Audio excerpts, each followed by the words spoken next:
വിശുദ്ധ കുരിശിൻ്റെ അടയാളത്താൽ ഞങ്ങളുടെ ശത്രുക്കളിൽ നിന്ന് ഞങ്ങളെ രക്ഷിക്കണമേ. ഞങ്ങളുടെ തമ്പുരാനെ, പിതാവിൻ്റെയും പുത്രൻ്റെയും പരിശുദ്ധാത്മാവിൻ്റെയും നാമത്തിൽ ആമേൻ.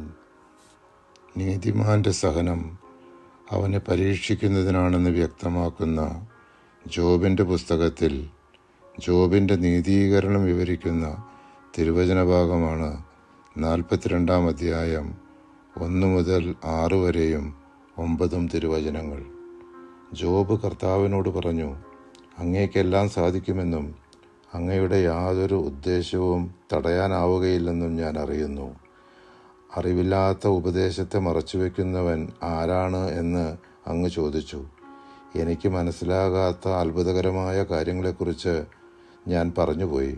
കേൾക്കുക, ഞാൻ സംസാരിക്കുന്നു, ഞാൻ ചോദിക്കും, നീ ഉത്തരം പറയണം എന്ന് അങ്ങ് പറഞ്ഞു.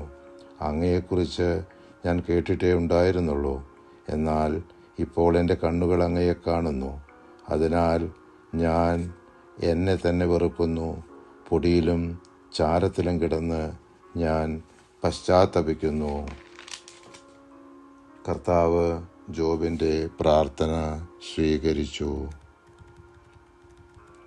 നമ്മുടെ പാപാവസ്ഥകളാൽ ഉണ്ടായിക്കൊണ്ടിരിക്കുന്ന ദൈവകോപം ശമിപ്പിക്കുന്നതിന് നമ്മുടെ കർത്താവിൻ്റെ പാടുപീടുകളെക്കുറിച്ച് ധ്യാനിച്ചപേക്ഷിക്കാം. അനാദിപിതാവായ സർവേശ്വര, അങ്ങേ തിരുക്കുമാരൻ പൂങ്കാവനത്തിൽ വെച്ച് അനുഭവിച്ച മനോദുഃഖങ്ങളെ തൃക്കൺ പാർത്ത് ഞങ്ങളുടെ പാപങ്ങളൊക്കെയും പുറത്ത് ഞങ്ങളുടെ ആത്മശരീരങ്ങളിൽ നിന്ന് അങ്ങേ കോപത്തെ നീക്കി അരുളണമേ. ആമേൻ.